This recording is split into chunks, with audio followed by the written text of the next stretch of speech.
des écouvillons de gorge insalubres, tests Covid forcés, et les camps de quarantaine dégoûtants? Oui, le Parti communiste chinois a le virus totalement sous contrôle.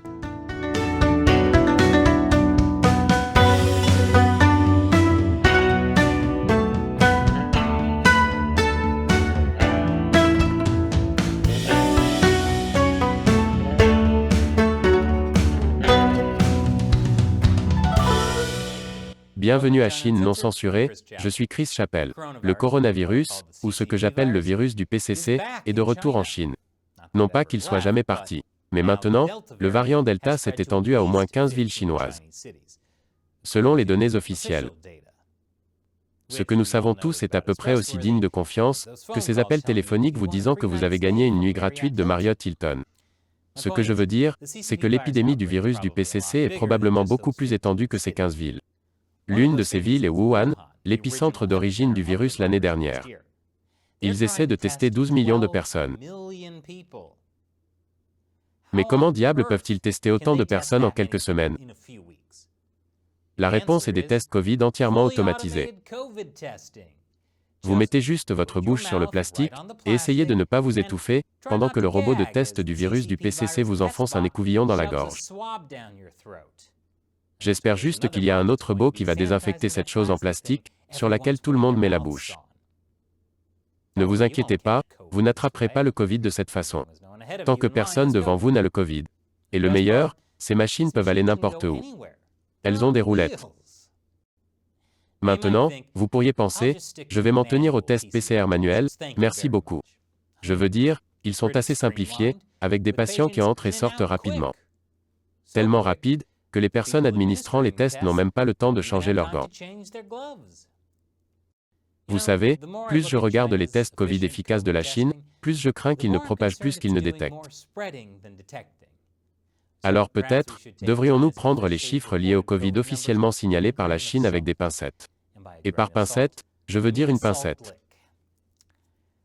Pendant ce temps, le Parti communiste chinois a convaincu le monde que la Chine a fait un excellent travail en contrôlant le Covid. Ce titre est dans The Lancet, une revue médicale évaluée par des pairs. The Lancet reconnaît le « système centralisé de riposte aux épidémies » de la Chine. Vous savez, le système centralisé de riposte aux épidémies qui n'a pas fonctionné.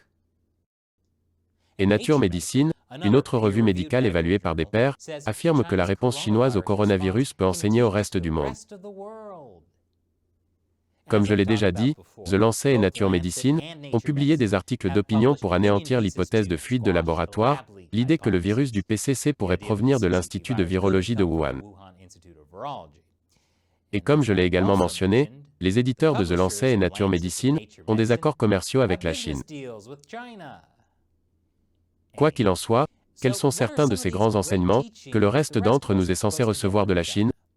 Eh bien, d'une part, la Chine a fait un travail incroyable, en vaccinant 20 millions de personnes par jour.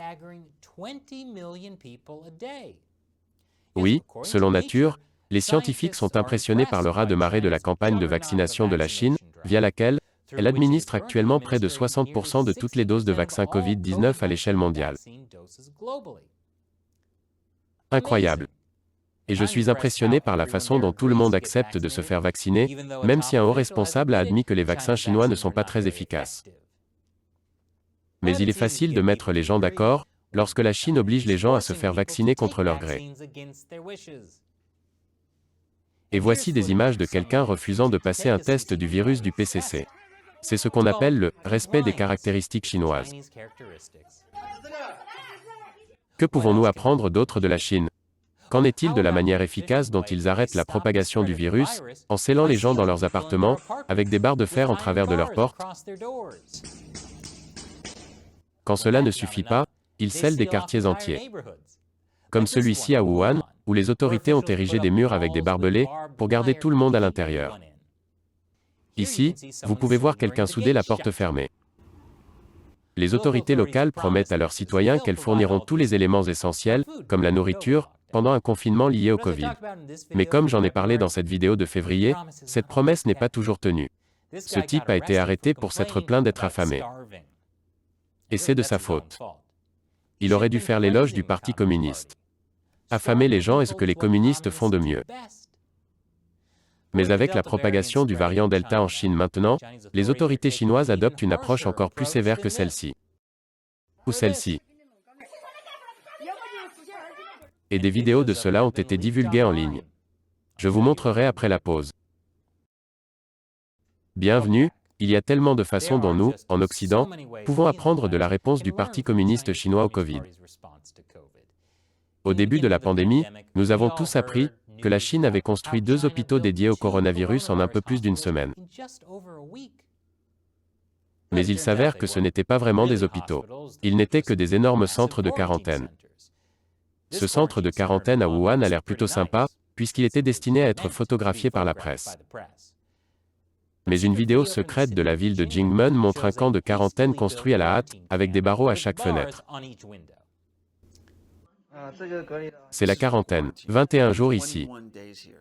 Vous voyez la salle de bain. Ils nous ont donné 2 caisses d'eau. Voici un lit et une table pour manger. Ces pièces suffisent à rendre une personne folle. J'enverrai des messages d'aide dans une bouteille. Ou j'irai à la pêche aux bouteilles parce que je n'ai plus d'eau. Si vous pensiez que c'était mauvais, c'est encore pire. Voici un autre camp de quarantaine. Chaud, moite et certainement pas très hygiénique. Cela fait que les autres espaces de quarantaine ressemblent à des centres de villégiature. Et ce n'est pas comme si les gens là-bas étaient des criminels. Ce ne sont que des gens qui ont été infectés par un virus qu'ils ne peuvent pas contrôler. Le Parti communiste chinois ne peut pas non plus contrôler le virus, clairement, mais au moins ils peuvent contrôler les gens. Vous pouvez essayer de courir, mais il n'y a nulle part où vous cacher. Alors, que peut vraiment apprendre l'Occident de la réponse de la Chine au Covid? Nous ne devrions pas apprendre de la Chine. Et maintenant, il est temps pour une question de votre part, un fan qui soutient Chine non censurée via le site de financement participatif Patreon. Alejandro demande, si le coronavirus de chauve-souris a été financé en grande partie par les États-Unis, comment se fait-il que le PCC n'ait rien dit de cela ou du laboratoire de Wuhan? Pourquoi n'ont-ils fait disparaître aucun de ces scientifiques? Bonne question, Alejandro. La question du financement est compliquée. Le gouvernement américain, par l'intermédiaire de l'Institut national des allergies et des maladies infectieuses, a financé un groupe appelé EcoHealth Alliance. Et EcoHealth Alliance a ensuite sous-traité à l'Institut de virologie de Wuhan. Alors que vous pouvez critiquer le gouvernement américain, pour avoir laissé l'argent des contribuables trouver son chemin vers un laboratoire chinois avec de faibles normes de sécurité, le vrai problème est le laboratoire chinois avec de faibles normes de sécurité. C'est la partie que le PCC n'admettra pas. Exposer le financement américain reviendrait à admettre que l'hypothèse des fuites de laboratoire est vraie. Quant à faire disparaître les scientifiques, ce n'est pas nécessaire. C'est bien mieux si la scientifique principale peut être libre, de donner une interview sympathique dans la presse occidentale, où elle peut défendre le laboratoire et tout nier. La propagande positive fonctionne tellement mieux. Merci pour votre question, Alejandro. Et merci d'avoir regardé. Faites comme Alejandro et aidez-nous à continuer à créer des épisodes comme celui-ci en contribuant via Patreon, notre site web de financement participatif. Visitez patreon.com/ChineUncensored pour en savoir plus. Encore une fois, je suis Chris Chappell. Merci d'avoir regardé Chine non censurée.